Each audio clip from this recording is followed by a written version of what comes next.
আজকে আমি নিয়ে চলে এসেছি আরেকটি দারুণ পুজো স্পেশাল রেসিপি।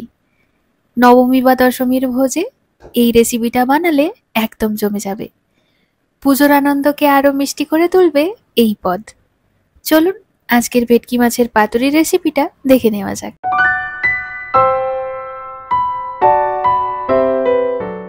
ভেটকি মাছের পাতুরি বানানোর জন্য সবার প্রথমে আমি নিয়েছি 5 টুকরো মতো ভেটকি মাছ।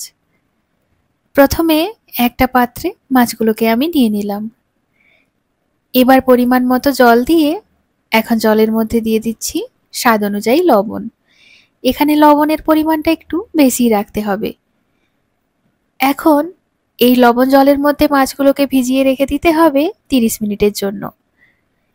এইভাবে মাছগুলোকে ভিজিয়ে রাখলে মাছের মধ্যে লবণটা বেশ ভালোভাবে ঢুকে যায় এবং পাতুরির মাছটাও অনেকটা নরম হয়। এবার মশলার পেস্ট বানানোর জন্য একটা মিক্সিং জারে নিচ্ছি 2 চামচ পরিমাণ সর্ষে, 1 চামচ পরিমাণ পোস্ত, 6টি কাজু বাদাম আর ঝালের জন্য দিচ্ছি 2টো কাঁচা লঙ্কা। এরপর দিয়ে দিতে হবে স্বাদ মতো লবণ। এবার সব কিছুকে ভালো করে মিশিয়ে নিতে হবে। এরপর সামান্য একটু জল দিয়ে এটাকে মিক্সিতে পেস্ট করে নিতে হবে। আপনারা যদি পারেন এটাকে শিলনোড়াতে বেটে নিতে পারেন, তাতে কিন্তু জলের পরিমাণটা কম লাগে আর সর্ষেটা ভালো মতো বাটা হয়। পুরো সর্ষেটা ভালো করে বাটা হয়ে গেলে এবার এটাকে আলাদা একটা পাত্রে তুলে নিচ্ছি। এখন এর মধ্যে দিচ্ছি 1/2 চামচ পরিমাণ হলুদের গুঁড়ো আর দিতে হবে 4 চামচ পরিমাণ জল ঝরানো টক দই। এবার স্বাদ মতো লবণ দিয়ে ভালো করে সবটা মিশিয়ে নিতে হবে। মেশানো হয়ে গেছে, এখন দিয়ে দিচ্ছি 1 চামচ পরিমাণ সরষের তেল। আবারও সবকিছুকে খুব ভালোভাবে মিশিয়ে নিতে হবে। ব্যাস, তাহলে মোটামুটি পাতুরির মিশ্রণ একদম তৈরি। এদিকে 30 মিনিট পর মাছগুলো দেখবেন একটু সাদা হয়ে যাবে। এই সময় মাছগুলোকে লবণ জল থেকে তুলে একটা অন্য পাত্রে রেখে দিতে হবে। তোলার সময় অবশ্যই অতিরিক্ত জলটাকে ভালো করে ঝরিয়ে নেবেন। এবার আমি যে মিশ্রণটা বানিয়ে রেখেছিলাম তার মধ্যেই মাছগুলোকে এক এক করে দিয়ে দিচ্ছি। এবার মাছের সাথে মিশ্রণটাকে খুব ভালোভাবে মেখে নিতে হবে।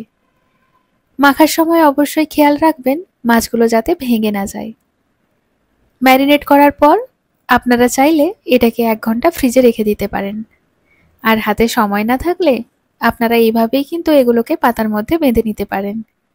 মাছগুলোকে কলা পাতা দিয়ে মোড়ার সময় যাতে কলা পাতাটা ভেঙে না যায় তার জন্য কিন্তু 2টো পদ্ধতিতে কলা পাতাটাকে নরম করে নিতে পারবেন।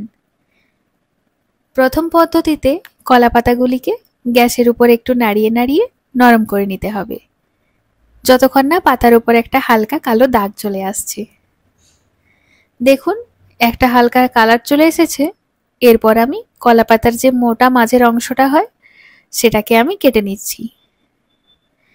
কাটা হয়ে গেলে এবার এটাকে মাঝারি মাপের পাতার পিস করে নিচ্ছি।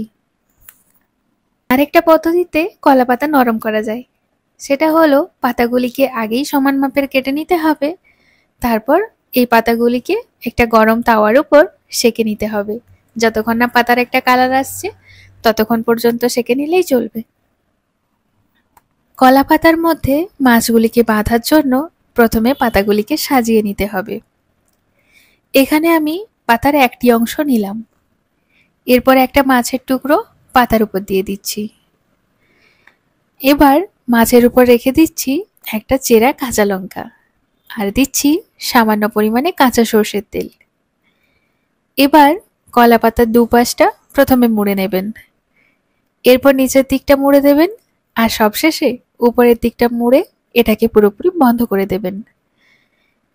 এরপর একটা ছোট দড়ি দিয়ে এটাকে বেঁধে নেবেন।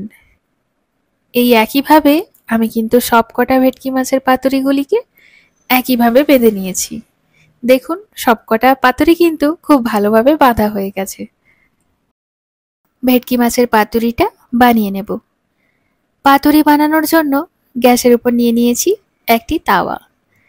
তাওয়াটা গরম করে নিয়ে তাওয়ার মধ্যে দিয়ে দিচ্ছি সামান্য পরিমাণে সাদা তেল। এরপর একে একে পাতুরিগুলোকে তেলের উপর দিয়ে দিলাম।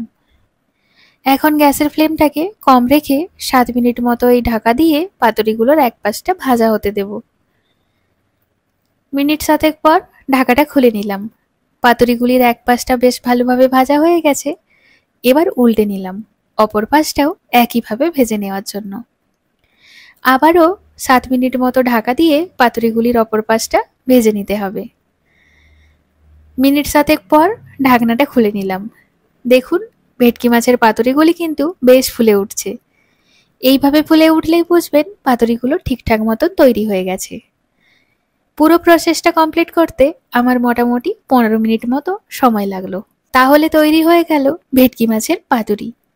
পুজো মানেই তো স্পেশাল খাওয়া দাওয়া, সেটা নবমী হোক বা দশমী, তার জন্য কিন্তু পারফেক্ট এই ভেটকি মাছের পাতুরি। পাতার ভাজে ভাজে মশলার গন্ধ আর ভেটকির কোমল স্বাদ, এবার পুজোর থালি হবে জমজমাট। দেখুন, একটা মাছ আমি খুলে দেখাচ্ছি কতটা সুন্দর দেখতে লাগছে। একটু ভেঙেও দেখাচ্ছি, দেখুন কতটা ভালোভাবে কুক হয়েছে। নবমী হোক বা দশমী, সকলের মন জয় করার জন্য একবার হলেও এই রেসিপিটা বানানো চাই। তাহলে আজ এই পর্যন্তই, দেখা হবে পরের ভিডিওতে। সবাই ভালো থাকবেন, সুস্থ থাকবেন। আজকের মতো টাটা।